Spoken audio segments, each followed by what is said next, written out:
Hi everybody, my name is Dr. Scott Giacomucci.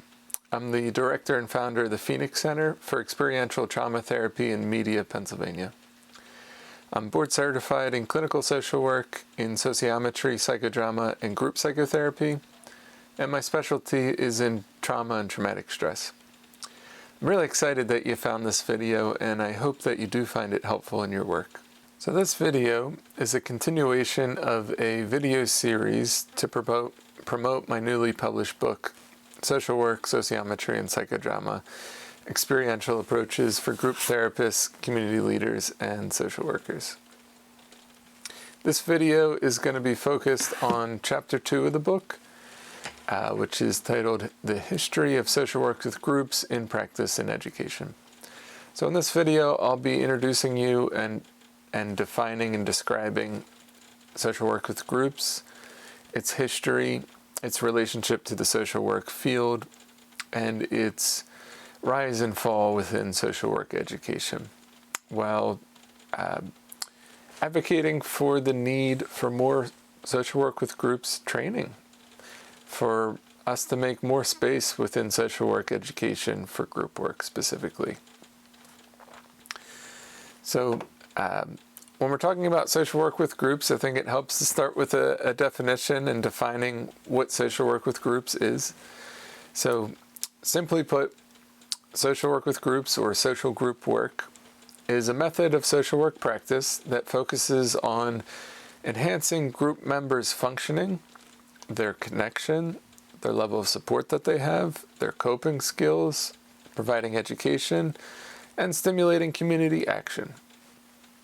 So social work with groups is uniquely different than group counseling, group psychology, group psychotherapy, and other types of group work, in that it really ranges from not only clinical or psychotherapy groups, which is a part of social work with groups, but social work with groups also includes organizational groups, community action groups, task groups, educational groups, and really every other setting that groups meet or groups are employed. So social work with groups is a much larger domain than, say, group psychotherapy, though group psychotherapy, again, is a part of social work with groups.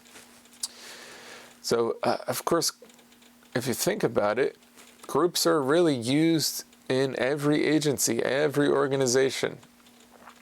We use supervision groups, training groups, educational groups, patient groups, support groups, community groups. No matter what organization you're looking at, or what level of care, whether it's inpatient or outpatient, it's going to include group work. Research in the past couple of decades has been growing and growing and growing, and continues to show that group therapy is at least as effective as individual therapy and much cheaper. So for 1 hour, you could provide individual therapy to someone, but in that same hour, we could have 8 clients in a group all receiving services at the same time. So group therapy has become more and more preferred, especially within the treatment world, because of its efficiency, because of the lower costs associated with it. In the past few decades, the demand for group work in practice has steadily grown and grown and grown, while at the same time, unfortunately, the presence of group work in social work education has almost disappeared. Social work with groups used to be a core component of social work education, whereas nowadays it's possible for someone to get a graduate degree in social work without taking a single course in group work. Many programs don't even offer an elective in group work. It's not a mandatory course according to the Social Work Council on Social Work Education. Though many schools do offer an elective in group work, and there are a few schools that do require a course in group work. It's really important that we advocate for more group work education, because our graduates of our programs are expected to facilitate groups throughout their careers. When we think about social work philosophy, person and environment, the importance of relationships, empowerment, group work really operationalizes these core philosophies, in that it really emphasizes the importance of relationships, the importance of empowerment. Some of the essential ingredients in social work with groups include inclusion and respect, mutual aid, group cohesion, resolving conflict, interpersonal communication and skills, and considering the different phases of group development. One of the things that makes social work with groups unique, especially unique in terms of its theory compared to other group approaches, is the importance of mutual aid. So mutual aid is a really simple concept. It's the capacity of participants to support each other, to heal each other, to contribute to the therapeutic process for each other. Mutual aid is really the linchpin of social work with groups. Many social work with groups experts argue that the primary purpose of the social worker in the group is to help participants tap into mutual aid. That the therapeutic power exists within the group, not within the social worker alone or within the expert or facilitator, but within the entire group. As a psychodramatist, this is really in perfect congruence with Psychodrama's philosophy. The founder of Psychodrama, Jacob Moreno, even went as far as suggesting that all patients were doctors in their own way, and that we should treat them as having the same or similar therapeutic power and agency as the doctor himself, or the facilitator, or the therapist. That everyone in the group has the potential to create change for themselves and for others in the group, and that our role as professionals is to help tap into this, to create systems and structures and processes within the group as it develops, to bring out mutual aid, to cultivate mutual aid, to centralize mutual aid. The experience of mutual aid is incredibly empowering, in that it positions patients or group participants to help and support each other, to not have to rely on the professional, but to find within them the capacity to help somebody else, which in turn helps them as well. So mutual aid is really core to social work with groups. Mutual aid as a concept was introduced to the social work field by William Schwartz in 1961. Though many others had written about the same concept using other language, including Jacob Moreno, going back 40, 50 years prior to that. Mutual aid is important in that it really honors the participants' strengths, their knowledge and their experience, and everything that the client or the participant brings to the group. It really challenges the group dynamics to operate as a group as a whole, instead of being overly focused on the facilitator or one individual. So another core concept within social work with groups practice is the importance of approaching the group as a whole. That when we do individual work, the individual client is our client. When we do group work, the group is our client. That we don't fall into the pitfall of doing individual therapy with a group audience when we're doing group work, but that we engage the entire group together, rather than only engaging individuals within the group. So mutual aid is really core to social work with groups. Now, as a experiential therapist and a psychodramatist, I also want to acknowledge the non-deliberative tradition within social work with groups, which seems to be becoming more popular within the literature. Social work with groups is like other group work disciplines dominated by cognitive and verbally oriented approaches. However, there's a subfield within social work with groups called non-deliberative practice, which is focused on approaches that are oriented on action, on activity, on expression, and the creative arts. So these non-deliberative traditions are experiential traditions that are more focused on doing than thinking or talking. That doing and action has to take place first before verbal processing or cognitive integration or processing. So the non-deliberative tradition really goes back to Norma Lang as a pioneer and as a leader. And it's receiving a lot more attention within the social work with groups field. Just a few years ago, there was a special edition in the Social Work with Groups journal about non-deliberative practice. And just recently, the International Association of Social Work with Groups created a new invitational lecture, a main event at the conference, focused and dedicated to non-deliberative social work practice. So again, within this tradition, within this subfield, would fall psychodrama, the creative arts therapies, the somatic psychotherapies, and the use of experiential and activity-based approaches to group work. Now, when we're talking about group work and social work, I think it's important that we consider the history of the field. Just like as clinicians, when we approach an individual, we do a history taking. I think when we approach any topic, it helps to do a little history taking, get a sense of how the concepts, the theories, the philosophies, and the practice emerged from its history. So in thinking about social work as a field, social work really emerged at the end of the 1800s, the beginning of the 1900s, in the United States at least, in response to problems created by industrialization, poverty, immigration, and other social problems that emerged. The social work history can be traced back to the Charity Organization Society and settlement homes, which were both highly influenced by religion and by Christian ideals.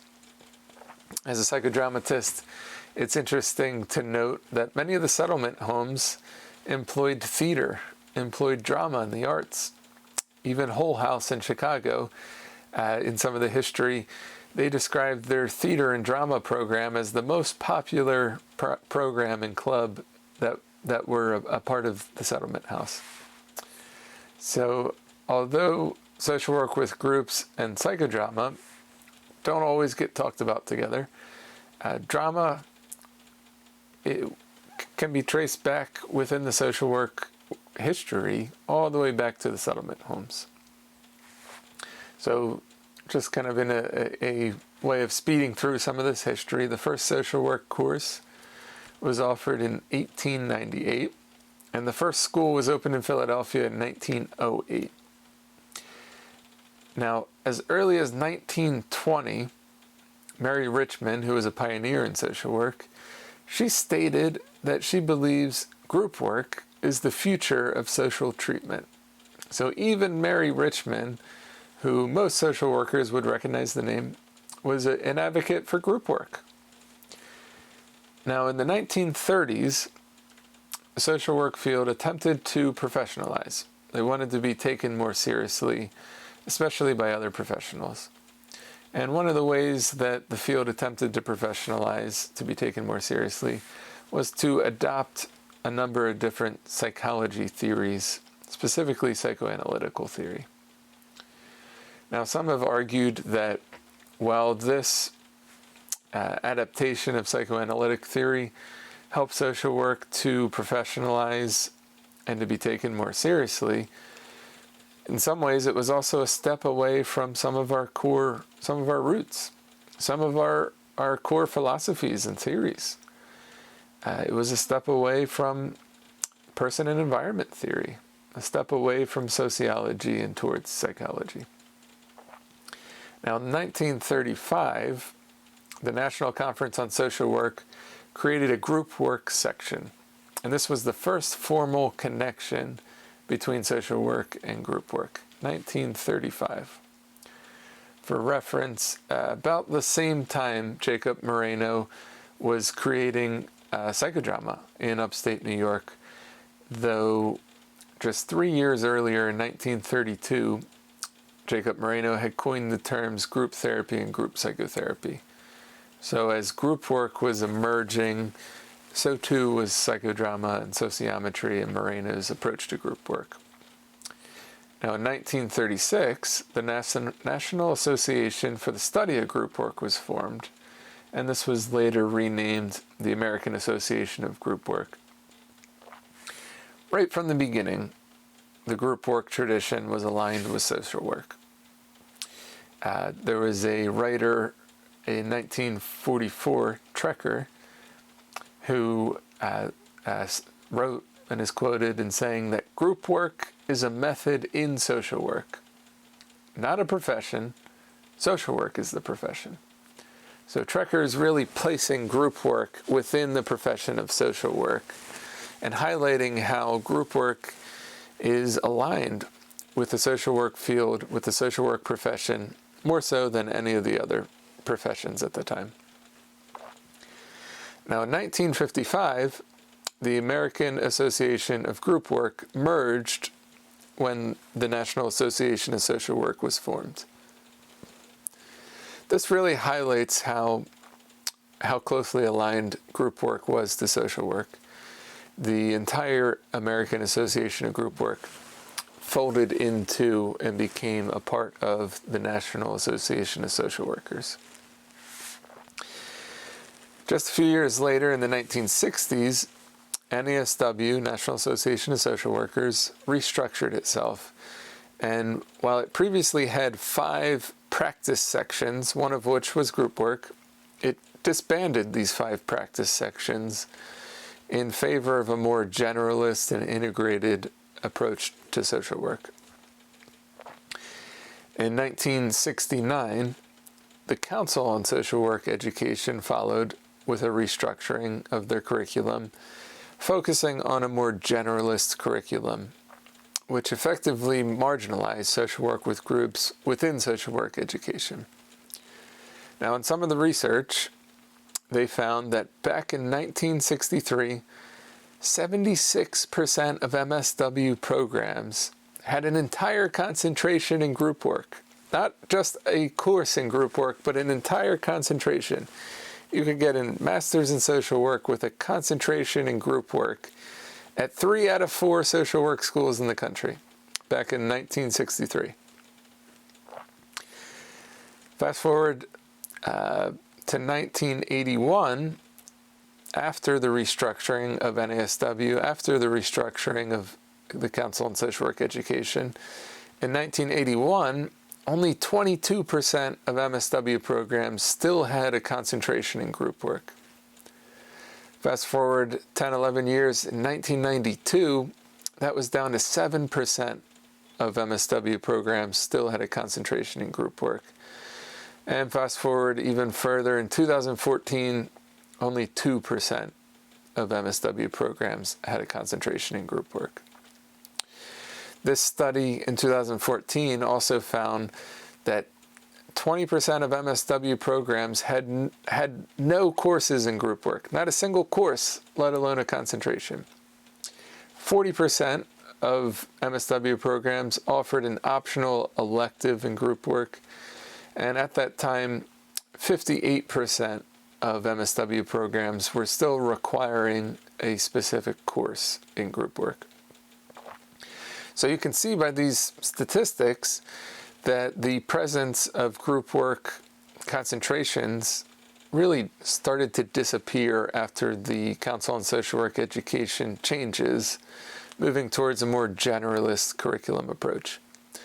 Now, the Council on Social Work Education still does mention group work in its curriculum requirements. However, it lumps group work into practice with individuals, families, groups, and organizations and communities, rather than making it its own unique thing. And for any of us that specialize in group work, and probably for most people who don't specialize in group work too, it's very clear that facilitating group work requires uniquely different skills and theories and approaches than facilitating individual work or doing community work or organizational work. That group work is its own unique skill, its own unique approach. And that clumping it in with practice or evaluation with individuals, families, groups, communities, and organizations does not do any of them justice.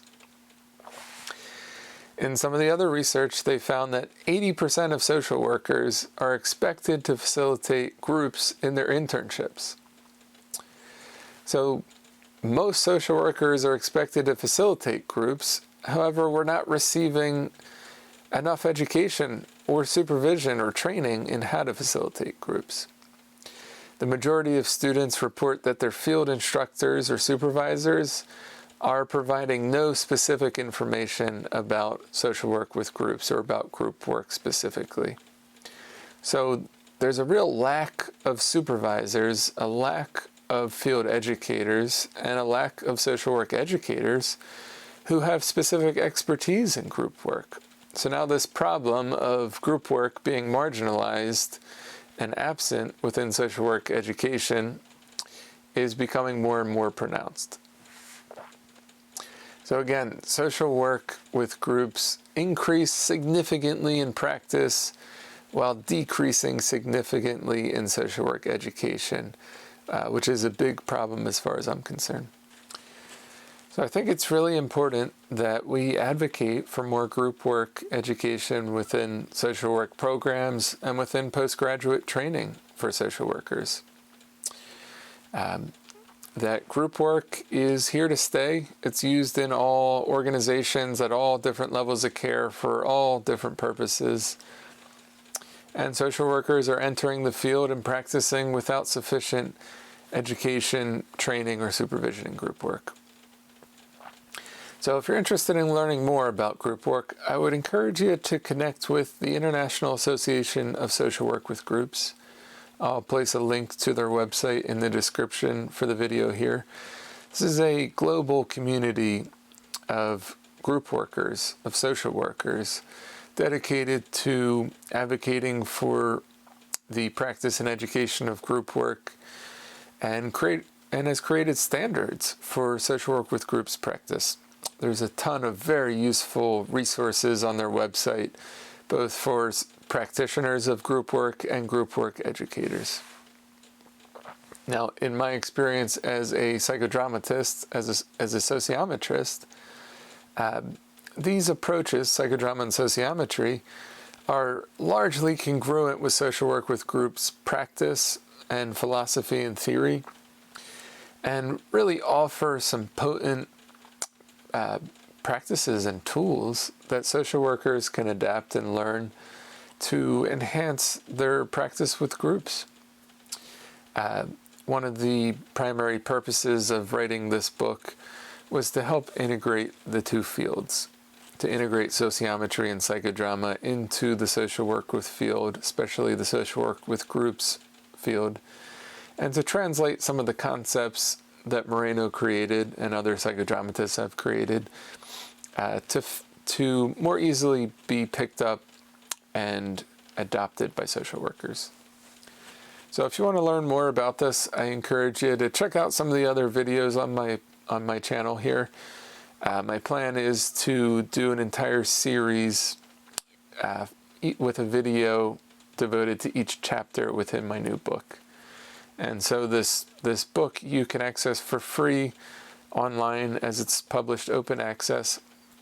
So I'm giving away the entire book. I hope that you find it helpful. If you do find this video or the book helpful, feel free to comment below about what you appreciated about it or any suggestions for future videos or what would be helpful or more helpful for you. I would really love to hear from you and get some feedback as well.